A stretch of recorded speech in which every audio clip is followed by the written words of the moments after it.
30 secondes, 30 secondes de présentation. C'est la première fois que Jean-Michel Fontanella vient nous présenter un travail de cette ampleur et de cette qualité. Comme il n'aime pas du tout qu'on lui fasse des compliments, je n'en fais aucun. Voilà. Simplement dire que comme Peter Safar, il a toujours vécu avec la maxime « là où il y a une volonté, il y a un chemin ». Alors, il paraît que c'est Lénine qui a dit ça, d'autres pensent que c'est le Winston Churchill, d'autres qui disent que c'est Mao Tse-tung, voilà. Alors, cette phrase, effectivement, s'applique parfaitement à Peter Safar. Et alors, j'ai retrouvé qu'en 2010, l'Académie de médecine avait proposé que le secourisme soit inscrit comme une grande cause nationale. Alors, c'est vrai qu'en France, le secourisme n'a jamais eu grande presse, grand intérêt, puisqu'à l'époque, en 2010, donc quand l'Académie de médecine s'est penchée sur la question, il y avait à peine un quart des Français qui avaient suivi un jour des cours de secourisme. Alors, quand on sait qu'il vaut quand même mieux s'entretenir régulièrement, je ne sais pas à quand remonte mon dernier massage cardiaque, mais ça fait quand même, à mon avis, plus d'un quart de siècle. Donc, je ne suis pas sûr, si j'étais né avec ça, voilà. Alors, Peter Safar, ce que j'ai aussi noté, c'est que c'est exactement à une année près le contemporain de Louis Laringue. Et s'il y en a un qui a effectivement œuvré pour la diffusion du secourisme en France, c'est bien Louis Laringue. Et Jean-Michel a embrayé sur ce maître, sur notre maître à tous, et effectivement s'est battu avec Yves Louville, notamment au conseil d'administration de la Croix-Rouge française, pour que le secourisme soit enfin un petit peu pris non seulement au sérieux, mais devienne effectivement une grande cause nationale, quand on sait qu'aux États-Unis, et on va arriver à Peter Safar, aux États-Unis, le taux de récupération des arrêts, des morts subites sur la voie publique était très largement supérieur à ce qu'il était en France, y compris quand les SAMU se sont mis en place. Voilà. Donc, Peter Safar, une première, Jean-Michel. Merci pour cette introduction chavagnесque. Alors, je cherche la souris. Elle est là. Voilà, c'est là. Alors, apparemment, il n'y a pas le son. C'est pas grave. Donc, Peter Safar, un homme qui avait du souffle, comme vous l'avez entendu dire. Je vais passer rapidement sur l'ensemble de sa vie, puisque nous reprendrons largement en détail. Donc, je vais faire passer les phrases rapidement, sans même les lire, pour que vous puissiez apprécier, si la souris veut bien m'obéir. Donc, il naît en avril 1924 à Vienne. Il obtient son diplôme de médecine à l'université de Vienne et est résident de chirurgie de pathologie en 1950, année où il épousera Eva Kesivat. Il déménage à Yale aux États-Unis pour une formation d'anesthésiste, mais se rendra à Lima où il créera un département d'anesthésie suite à un différend avec les chirurgiens dans l'hôpital dans lequel il travaillait. Il reviendra à Baltimore aux États-Unis, au Johns Hopkins Hospital, où des problèmes avec des chirurgiens encore l'amènent à Baltimore City Hospital. Et il mettra au point la technique du bouche à bouche avec James Elam en 1957, ce qui l'a rendu le plus fameux. Il développera en 1958 la première unité de soins intensifs multidisciplinaires aux États-Unis, les fameuses ICU, Carionite, et il rejoindra en 1961 le département d'anesthésiologie de l'Université de Pittsburgh. Il est très marqué par la mort de sa fille Elisabeth à 11 ans d'une crise d'asthme. Et d'ailleurs, l'année suivante, il créera les premières ambulances servies par des paramédics. Il intègre le comité interinstitution de la Maison-Blanche en 1974 et il cofonde le World Association for Disaster and Emergency Medical en 1976, quitte l'université de Pittsburgh pour se consacrer pleinement à la recherche en 1978. En 1979, il fonde l'International Resuscitation Research Center à l'université de Pittsburgh, renommée Safar Center après son départ. Et à 70 ans, quitte ses fonctions officielles en restant très actif et mourra le 2 août en Pennsylvanie 2003 à l'âge de 79 ans. Mais que se passe-t-il dans les années 50? Peter Safar arrive en fait au début des années 50 en pleine conjonction astrale. En pleine conjonction astrale, par l'environnement sociétal, par l'état des lieux, les professionnels, les niveaux techniques, l'environnement confraternel, mais aussi des dispositions financières qui permettent l'éclosion de certains talents. L'état des lieux, en ce début d'année 50 aux États-Unis, on est juste après la Deuxième Grande Guerre mondiale, avec encore la guerre de Corée, jusqu'en 1954. Beaucoup reste à faire, c'est la guerre froide, et le McCarthyisme sévira jusqu'en 1954. L'apartheid règne encore, les émeutes ne sont pas rares. La signature du projet de loi historique sur les droits civiques ne sera signée que le 2 juillet 1964. L'épidémie de poliophérage, en 1952, on recense 57 628 cas avec 3 145 décès, avant le vaccin Stark qui met au point en 1954, mais qui n'est utilisable qu'en 1958. Et dans les années 50-60, le vieillissement de la population entraîne une augmentation de morts subites qui dépasseront, avec 25% des décès, les décès par cause infectieuse. Les accidents mortels du travail sont en augmentation. Les accidents de la circulation sont en augmentation, plus de 35 000 décès en 1956. Les noyades restent fréquentes, 6 000 décès recensés en 1950. Mais autorités, leaders et les leaders souhaitent de meilleures prises en charge de la population pour les soldats, les ouvriers et la population. Et en fait, les autorités et les leaders sont prêts à investir, qu'il s'agisse de la National Research Council, qu'il s'agisse de l'armée, de certaines mairies, voire des industriels, surtout les sociétés de l'électricité. Je vais passer rapidement sur cette diapositive, mais pour dire que déjà, de nombreuses découvertes éparses ont été proposées, mais on reste encore globalement sous l'emprise de techniques de savoir-faire qui n'ont pas fait l'objet d'études scientifiques, souvent sacralisées par une hiérarchie médicale autocratique, qui, sans exclure ses mérites, s'est cristallisée sur la fierté des découvreurs ou d'intuitions non vérifiées ou non développées dans leur potentiel et tombant dans l'oubli. Que d'années écoulées depuis que Vézal pratiquait une ventilation en pression positive intermittente avec un soufflet sur tube transtrachéal en 1543, et depuis la description de la circulation sanguine par Hervé en 1628.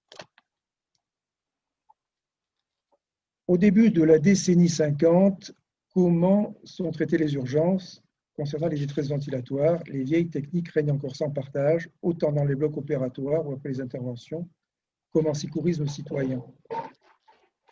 La méthode Sylvester, publiée en 1861, prédominera près d'un siècle.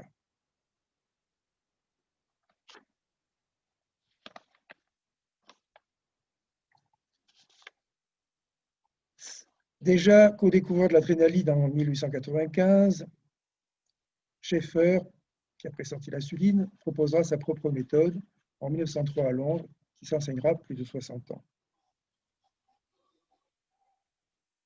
Et enfin, Nielsen, inspecteur sportif à Copenhague, proposera sa technique en 1932 et elle fera Flores plus de 30 ans.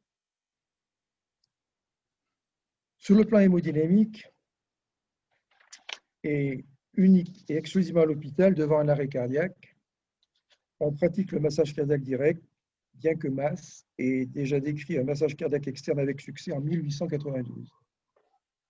La défibrillation, quant à elle, se pratique au bloc opératoire à thorax ouvert.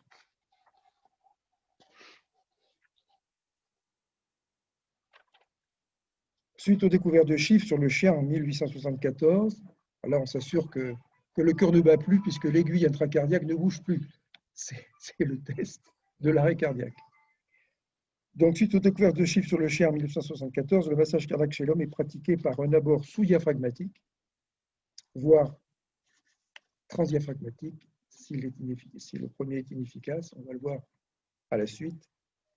Et ça, depuis Ingells, Ruth, Keane et Zezas en 1900, puis Krill en 1904 qui associera de l'adrénaline et la ventilation contrôlée. Donc là, le massage sous-diaphragmatique d'époque. Et comme l'anesthésiste fait signe au chirurgien que le cœur n'est pas reparti, on va faire un transdiaphragmatique, petite incision transdiaphragmatique pour tenter un massage direct du cœur.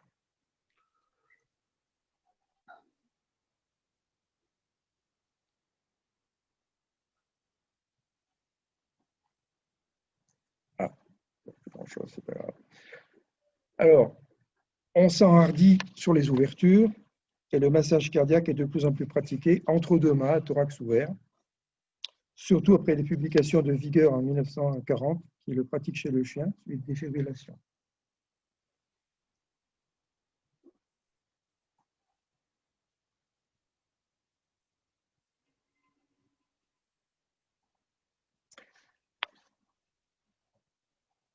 J'ai perdu la souris, elle revient, et là voilà. Alors, la fibrillation cardiaque, justement, qui aurait été découverte par Carl Ludwig par stimulation électrique, Vulpian suggérera la théorie myogénique de la fibrillation cardiaque en opposition à la théorie neurogénique, mais surtout en 1899, Prévost et Batelli provoquent et arrêtent une fibrillation cardiaque chez les chiens par des impulsions électriques de faible ou forte intensité. En 1933, Hooker et Covenhoven décrivent la défibrillation à thorax ouvert chez le chien. Et en 1940, Viggers fournit la première explication mécaniste de l'induction de la fibrillation ventriculaire avec le concept de la fenêtre vulnérable. La défibrillation à thorax ouvert chez l'homme se pratique de 1947 à 1956.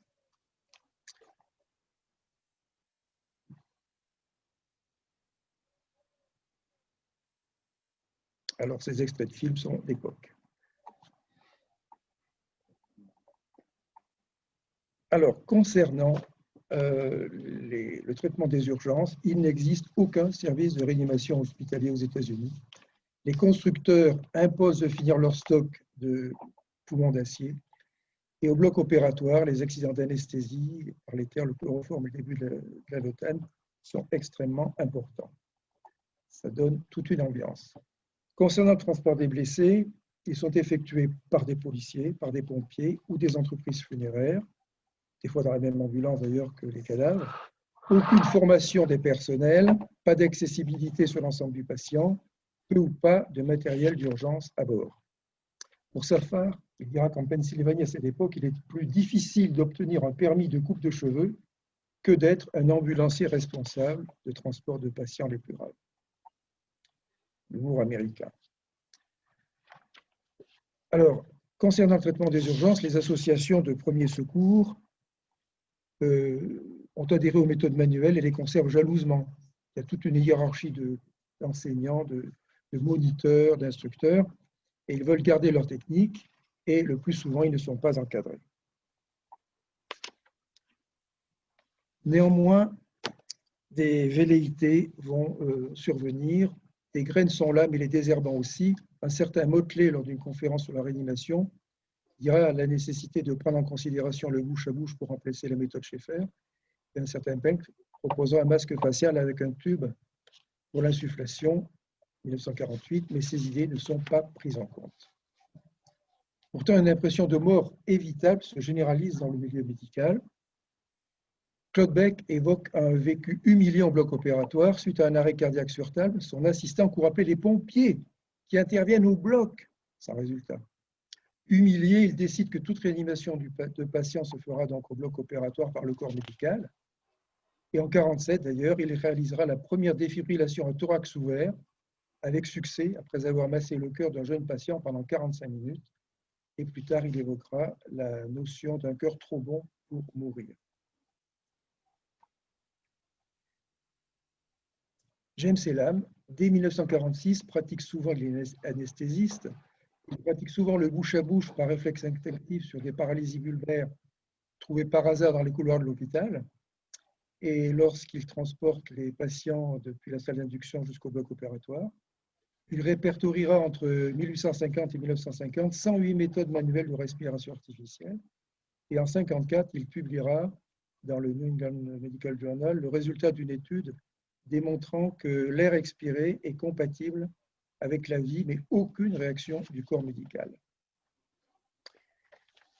Et Safar est arrivé. Mon intérêt pour sauver des vies a eu plusieurs racines, dira-t-il. Ses parents étaient médecins. Et lors de la Première Guerre mondiale, ils ont exprimé le regret d'absence de techniques pouvant permettre d'être efficace. Il a vécu l'horreur de la Deuxième Guerre mondiale, constatant de nombreux décès dont parfois les états étaient compatibles avec la vie. Son constat d'anesthésiste est que les respirations artificielles enseignées par pression thoracique externe sont inefficaces et dénuées de sens. Il regrette le simplisme des traitements devant une absence de pouls artériel simplement par adrénaline intracardiaque, voire coramine intraveineuse.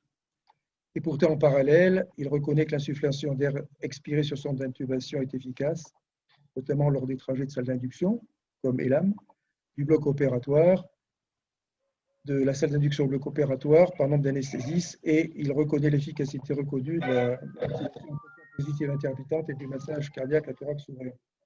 Il constate amèrement l'immobilisme médical et le rôle des lobbies. Les spécialistes non anesthésistes persistent à prôner des méthodes de compression thoracique externe dans le secourisme et le poumon d'acier à l'hôpital. Il est fasciné par les pionniers des urgences médicales et les visites, les congrès sont des circonstances idéales pour repérer les potentiels. La curiosité, l'opportunité, le charisme et la sérendipité feront le reste. Effectivement, plusieurs rencontres seront particulièrement fructueuses dans les années 50-60.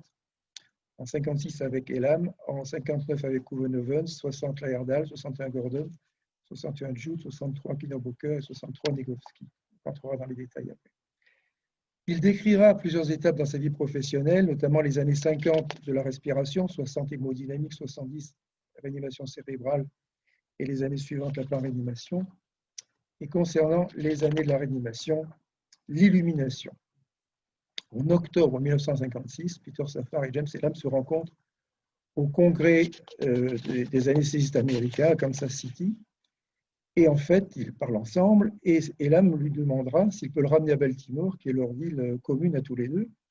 Le trajet retour, conduit par Madame Safar, durera 2 jours, 1730 km, et les échanges pendant ce trajet seront fructueuses, d'où l'illumination. La vision, à l'issue de leur discussion durant ces 2 jours, il conclut que le contrôle des voies aériennes supérieures connu des anesthésistes n'est toujours pas sorti des blocs, qu'aucune étude comparative décisive bouche à bouche méthode manuelle est toujours sans effet, et qu'en conséquence, il décide de mettre en œuvre rapidement le protocole irréfutable, légitimant le bouche à bouche et la libération des voies aériennes. Les objectifs de leur étude, comparaison contrôlée sur volontaires curarisés non intubés, carrément. Méthode de respiration artificielle par compression thoracique, insufflation par bouche à bouche. Étude des mécanismes d'obstruction des voies aériennes par les participants et faisabilité du bouche à bouche par des kidam sur volontaires curarisés. Alors, la première séance aura lieu, je reprends mes notes, dans un bloc opératoire un samedi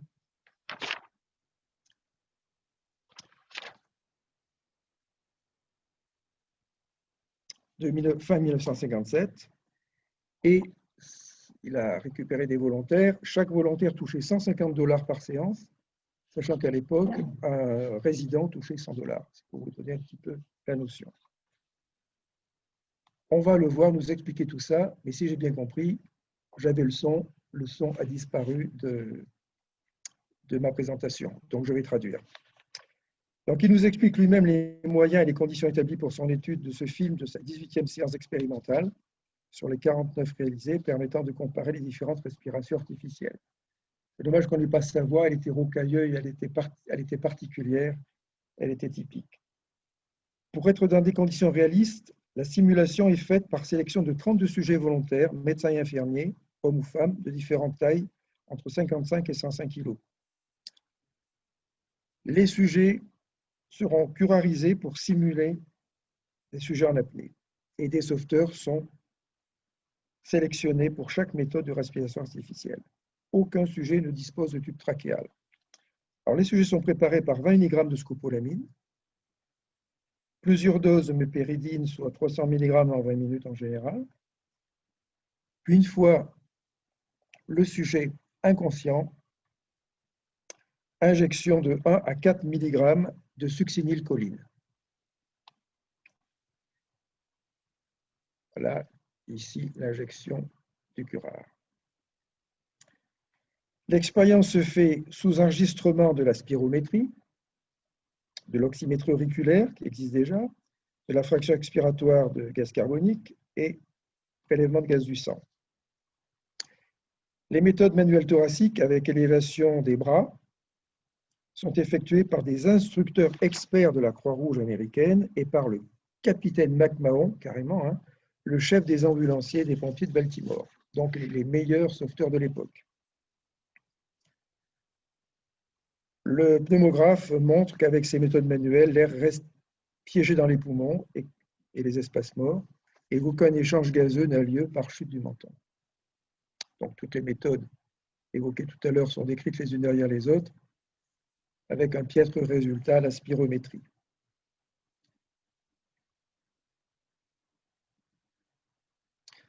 Alors ici, on constate qu'effectivement, on mobilise, que l'air qui reste emprisonné dans les voies aériennes et les poumons. Alors, par contre, le bouche à bouche, il est effectué par 12 kidam de 10 à 60 ans, dont sa propre femme, de Safar, et des scouts, uniquement formés par une simple démonstration préalable ou par des illustrations.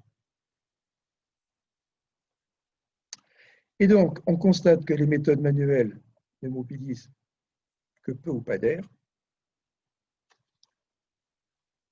et qu'en fait, les méthodes de bouche à bouche mobilisent jusqu'à 2 litres d'air, certes avec moins de 21% d'oxygène, mais en quantité suffisante pour entretenir la vie. Ah oui, il y a un petit décalage. Bon, j'ai un petit décalage avec l'autre ordinateur. Ne vous inquiétez pas, on va passer à la suite. Donc, je résume ici les moyens mis en œuvre, mais surtout, je préciserai qu'aucune assurance n'acceptera de couvrir l'expérience, pas même la Lloyd, et qu'un des volontaires présentera un épisode de gastro-entérite non déclaré avant l'expérimentation, avec une fois sous curare, une inhalation de liquide gastrique entraînant une pneumopathie d'inhalation, qui heureusement se résoudra sous traitement et sans séquelles.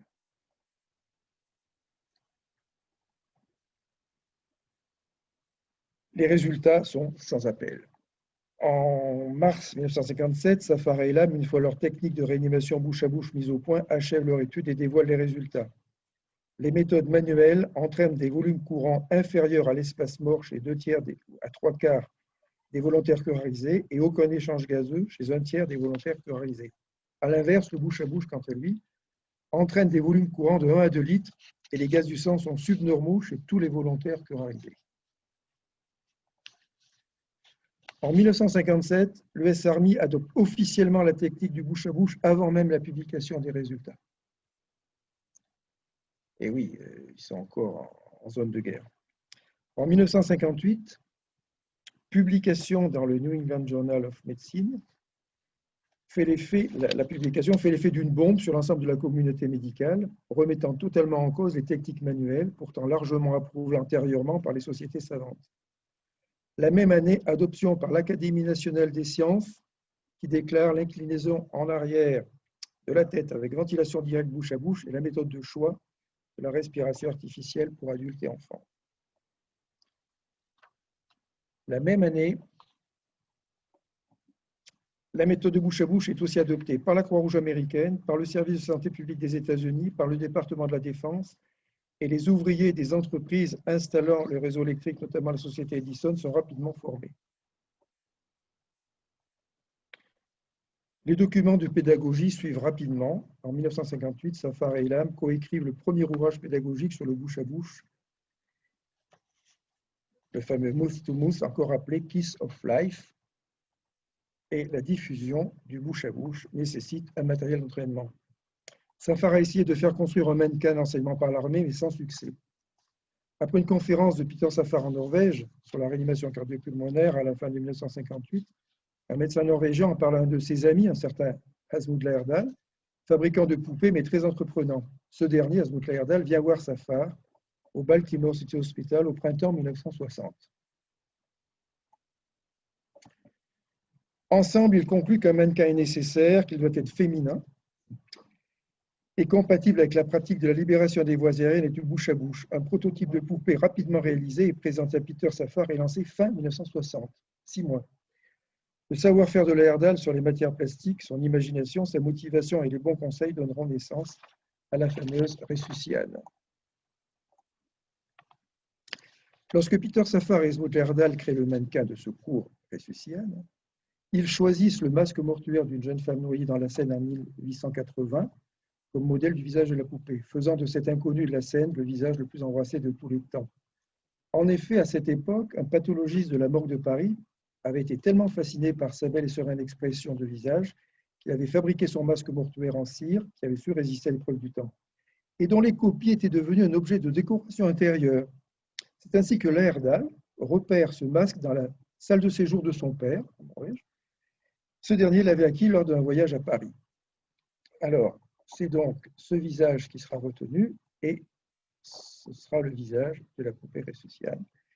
Layardal étant très adaptatif, l'année suivante, la description du massage cardiaque, Ressuciane sera dotée d'un ressort thoracique permettant de simuler le massage cardiaque externe. Et par ailleurs, dans les années 80, à la demande d'un médecin français partant faire une mission en Afrique, Layardal créera les 2 premières Ressucianes à peau noire.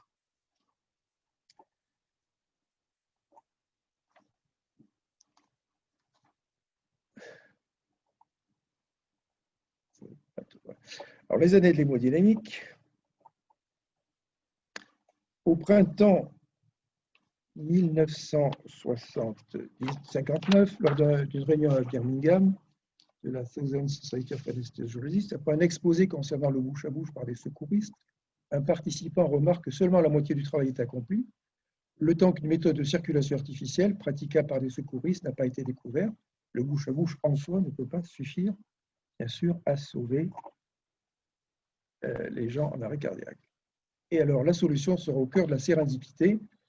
Au Johns Hopkins Hospital de Baltimore, l'équipe de William Covenhoven,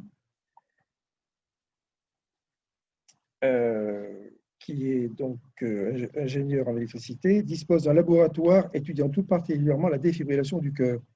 Ses principaux collaborateurs sont James Jude, chirurgien thoracique, et Dick Knickerbocker, ingénieur assistant.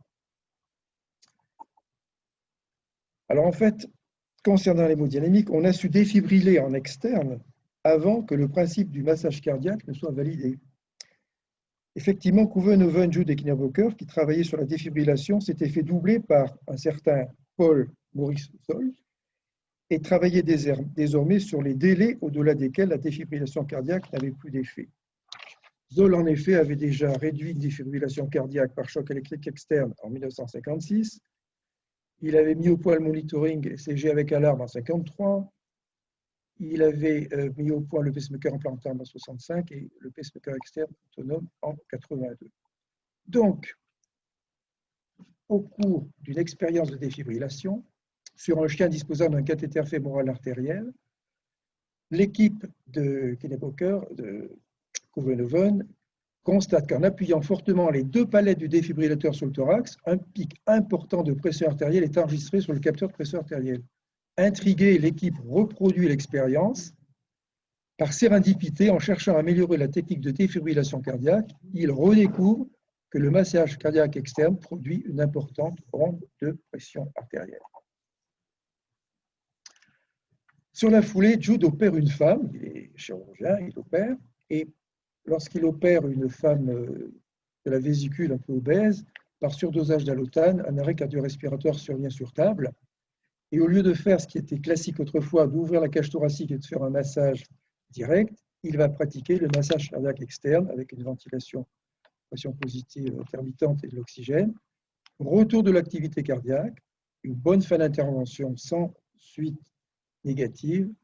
Et donc, après 20 massages cardiaques externes avec des succès répertoriés, publication dans le JAMA, la fameuse publication Closed Chest Cardiac Massage, et Jude dira que pour sauver quelqu'un, il suffit de 2 mains. On le voit qui nous explique ça.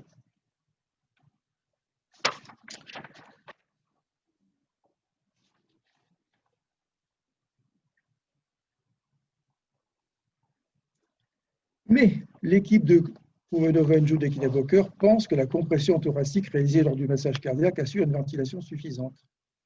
Peter Safar doit encore se battre pour démontrer que seul l'espacement est ventilé. Il arrive à convaincre Kouvenoven, et malgré l'opposition de Blalock, chirurgien-chef du Johns Hopkins Hospital, ils finiront par prouver, par une publication dans le JAMA en 1961, qu'il faut associer la ventilation au massage cardiaque, au moins au bloc opératoire.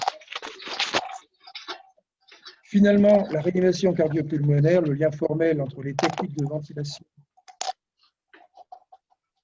d'Elam et Safar et la procédure de massage cardiaque et de défibrillation s'établira en septembre 60 lors d'une réunion annuelle du Maryland Medical Society, où elles ont été présentées pour la première fois. C'était la naissance de la réanimation cardio-pulmonaire moderne.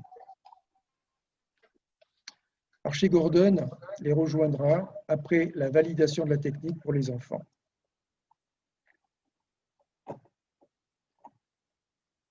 J'ai perdu la souris. Voilà.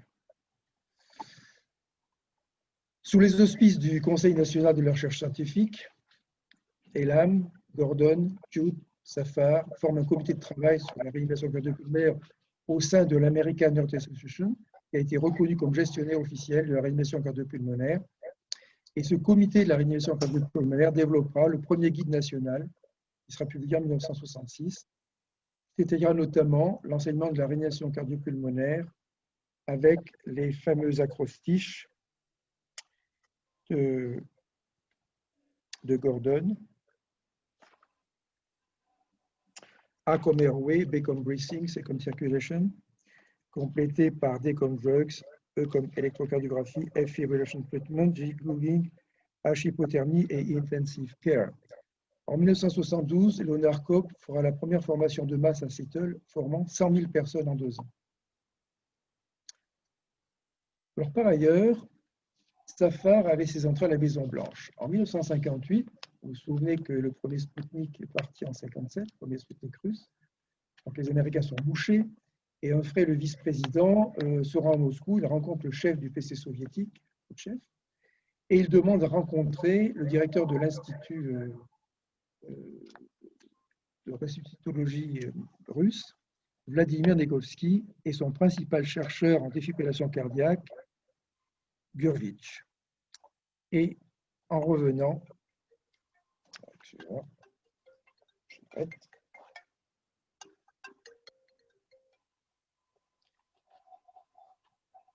et donc en revenant, il va encourager les médecins américains à rattraper le retard sur les Russes. Safar saura s'en souvenir, on le verra ultérieurement.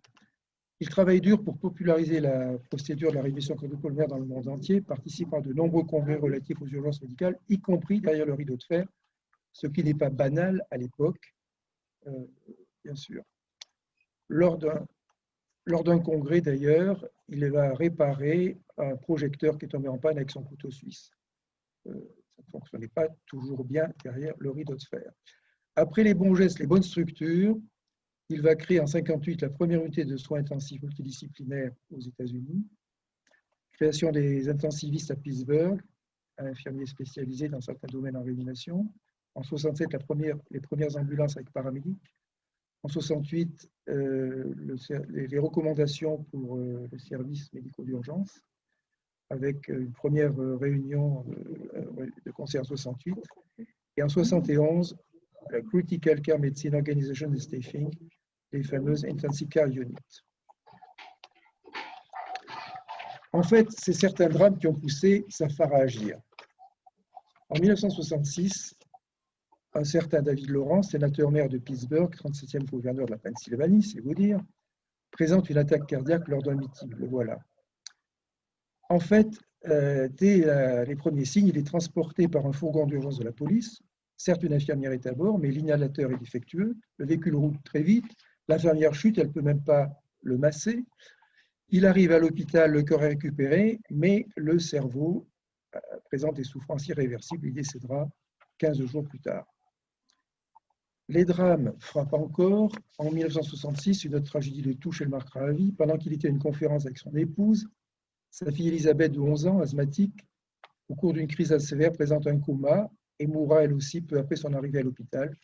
Safar restera persuadé qu'elle aurait pu survivre si la réanimation cardio-pulmonaire avait été pratiquée avant l'hôpital. Il dira que tout Kidam, et pas seulement les médecins, doivent pouvoir pratiquer la réanimation cardio-pulmonaire pour sauver des vies.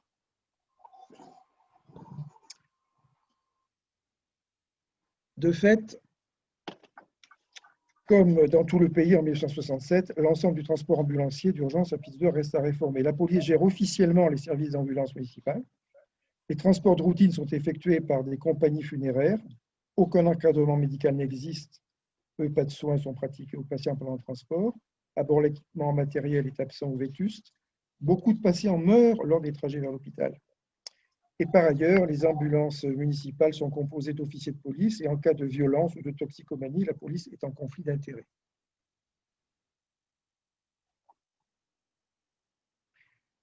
Alors, Safar est opportuniste.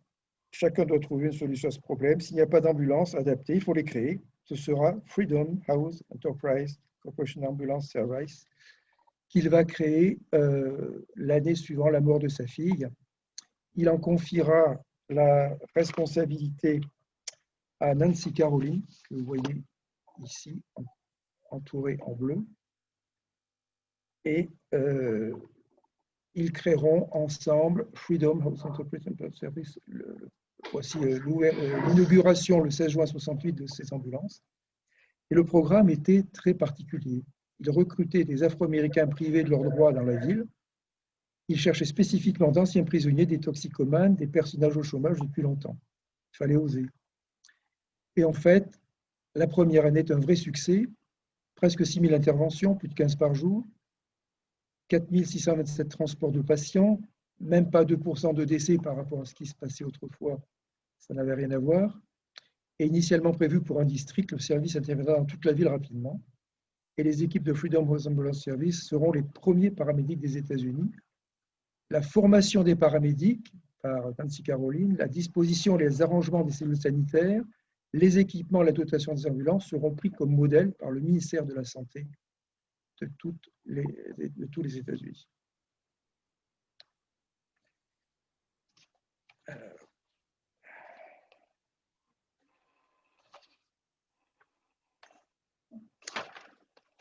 Il va donc créer aussi les unités de soins intensifs, les premières aux États-Unis, avec Maravich, le chef chirurgien, création de la première unité de soins intensifs à Baltimore. Ensuite, avec Ekrevich, création des intensivistes. Ensuite, avec Veil et Schumacher, la médecine critique, l'organisation et les modes d'emploi, en quelque sorte. Et enfin, l'Emergency and Critical Care Medicine, la généralité sur l'urgence, depuis, comme on redit, avec le pied de l'arbre jusqu'au service de réanimation. Et cela n'existait pas aux États-Unis avant. Alors, les années 70, les années de la réanimation cérébrale. Sa dernière grande rencontre sera avec Vladimir Negovski, directeur de l'Institut de réanimatologie générale de l'Académie des sciences médicales de Russie, c'est vous dire. Grand spécialiste russe du processus de la fin de vie et de la récitologie, il fut le premier à distinguer la mort clinique de la mort biologique panorganique. Ils se rencontreront à un congrès à Vienne en 1962 et Safar ira le voir à Moscou en 1963. Alors effectivement, les Russes avaient pris de l'avance et en 1940, on sait entretenir par perfusion sanguine la vitalité d'un cerveau de chien séparé du tronc et conservation de ses réflexes faciaux. Il n'y a que la tête qui est perfusée adéquatement. Donc, ils savent conserver la vitalité cérébrale. Donc, Negovski, c'est le scientifique, le médecin russe qu'il faut rencontrer. Ici, on le voit avec Claude Beck. Je n'ai pas de projection. C'est le monsieur avec les cheveux un peu blancs à côté de Negovski. Claude Beck, qui fut donc le premier à faire une défibrillation cardiaque russe aux États-Unis. Il recevra Knickerbocker, membre de l'équipe de Couvenhoven, qui fera un stage en 1963, l'année où Safar ira le voir. Et là, vous voyez à droite que tout le monde se précipite chez lui. On voit ici, vous l'avez reconnu, Christian Barnard, qui a été voir donc Nekovsky avant sa première transplantation cardiaque humaine avec succès en Afrique du Sud. Donc, ils se rencontrent en 1963. On voit ici Safar qui filme sous tous les angles tout ce que lui explique Nekovsky. Ils auront beaucoup d'échanges entre eux. Ils seront d'ailleurs nominés 3 fois au prix Nobel ensemble. Et ils mourront à un mois d'intervalle en 2003. En fait, Peter Safar quitte l'université de Pittsburgh pour se consacrer exclusivement à la recherche. Il crée le Centre international de recherche en réanimation, avec comme objectif d'étude le métabolisme cérébral, la protection cérébrale avant et après arrêt cardiaque, avec les effets notamment de la thérapie liquidienne, des hypertenseurs, des barbituriques, des bypass cardiopulmonaires et des hypothermies. Donc, voilà. Les inhibiteurs calciques, protection cérébrale par hypothermie, avec Rosmoff, il détermine plusieurs degrés d'hypothermie, mais en fait en retiennent 2, l'hypothermie modérée et l'hypothermie profonde. Et il faudra attendre 2003, un an avant sa mort, pour que 2 larges essais cliniques contrôlés, randomisés, l'ILCOR et l'American Heart Association recommandent finalement une hypothermie post-réanimation de routine entre 32 et 34 degrés pendant 12 à 24 heures pour tout patient comateux après un arrêt cardiaque hospitalier. L'hypothermie profonde, elle découle d'une expérimentation sur une hypothermie de 12 heures à 4 degrés chez un chien. Et donc, les résultats sont qu'il y a peu de dommages neurologiques et histologiques avec une notion d'animation suspendue. Et les recherches complémentaires déboucheront sur la préservation et la réanimation d'urgence. En fait, l'hypothermie profonde est utile chez les patients actuellement non réanimables suivis d'une réanimation retardée, notamment les hémorragies massives pour lesquelles il n'y a rien d'autre à faire dans un premier temps. Et le temps d'aller dans un centre de soins, la personne décède. Donc, on le met en hypothermie profonde et on a 3 heures devant soi pour faire le transport et faire les premiers gestes vitaux avant de prendre le relais, le réchauffement et de la réanimation polyvalente. Safar aussi avait un grand intérêt pour les catastrophes naturelles. Je passe un petit peu rapidement parce que ça commence à être un petit peu long. Voilà. Au total, Peter Safar fut considéré comme un homme de tête. C'était un excellent médecin, un brillant scientifique, un talentueux enseignant, et il faisait tout ça en même temps. Au total, il publiera 1300 articles professionnels, 600 résumés, 30 livres et manuels, et il faut donc 3 fois, je l'ai déjà dit, nominé pour le prix Nobel de physiologie ou de médecine. Un homme de cœur aussi, ses expériences pendant les années nazies ont un effet sur sa vision du monde. Il a travaillé sans relâche pour le désarmement nucléaire, pour la paix dans le monde par le biais d'organisations, Médecins internationaux pour la prévention de la guerre, Association fédéraliste mondiale, Médecins pour l'action sociale. Il s'est toujours qualifié de citoyen du monde, dira son fils Phil Safar, et il voyait dans les États-Unis la seule organisation pouvant donner de l'espoir à l'idée de coopération mondiale. Safar, homme complet, il était brillant musicien, il jouait du piano, il s'est même produit en concert, et il était également un brillant danseur venant de Vienne, de la valse bien entendu. Donc pour ses 70 ans, ses amis lui ont présenté ses aphorismes. Si quelque chose peut mal tourner, corrigez-le. Lorsque vous avez le choix, prenez les deux.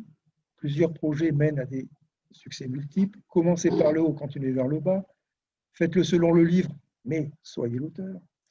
Quand forcé de faire des compromis, demandez plus. Si vous ne pouvez pas le battre, rejoignez-le, puis battez-le. Si cela en vaut la peine, faites-le maintenant. Si vous ne pouvez pas gagner, changez les règles. Si vous ne pouvez pas changer les règles, ignorez-les. La perfection n'est pas facultative. Face à un défi, faites-en un autre. Non signifie simplement recommencer à un niveau supérieur. Ne marchez pas quand vous pouvez courir. La bureaucratie, oh oui, est un défi à relever avec une attitude juste. Tolérance à la bêtise et un bulldozer lorsque cela est nécessaire. En cas de doute, pensez. La patience est une vertu, mais la persistance jusqu'au succès une bénédiction. La roue qui grince est remplacée. Plus vous bougez vite, plus le temps passe lentement, plus vous vivez longtemps. La mort n'est pas l'anime, elle a besoin parfois de timing. Et quand tu es sur la glace, mince, danse. C'est à nous de sauver le monde. En fait, sa citation préférée de William Osler, en science, le crédit va vers celui qui convainc le monde et pas vers celui qui a eu la première idée. Alors, les premières de cordée, selon Peter Safar, le développement de la réanimation moderne en organisation comme en pratique technique n'aurait pas été possible en moins d'une décade sans les acquis précédents, ni sans l'enthousiasme, la conviction, les mutuelles inspirations de plusieurs chercheurs cliniciens et non cliniciens. Souvent, de multiples facteurs interviennent, tels que des intérêts personnels, il en a vécu, des opportunités, il en a vécu, mais aussi des efforts et des contributions, il en a donné.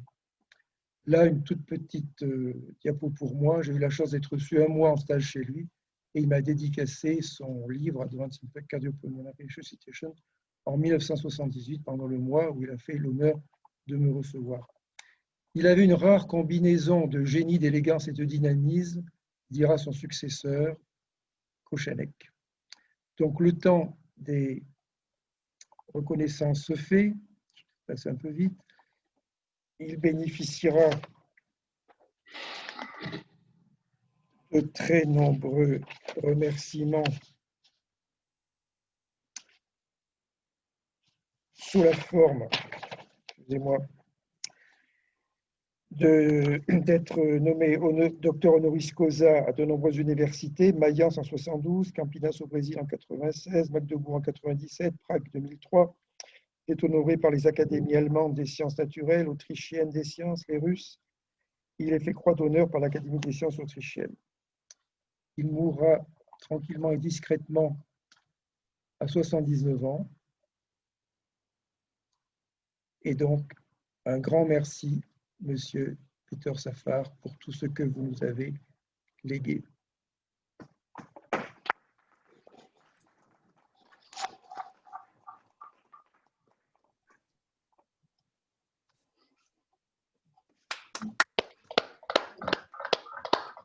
Sans doute ai-je parlé un peu vite, mais c'était un peu long. Je ne vais pas vous ennuyer. Oui, oui. Il y a des questions éventuelles? C'est pas une question, c'est des félicitations pour avoir repris la... Je crois que ça marche mal, non? Il y a de l'écho, mais je te comprends.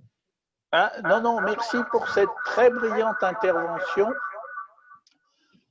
qui, en racontant l'histoire de Peter Safar, m'a rappelé une partie de ma jeunesse parce que la France a été une grande résistante, d'abord au bouche à bouche, puis ensuite au massage cardiaque et enfin à la défibrillation. Voilà, merci Jean-Michel. Heureux de te l'entendre dire, hélas.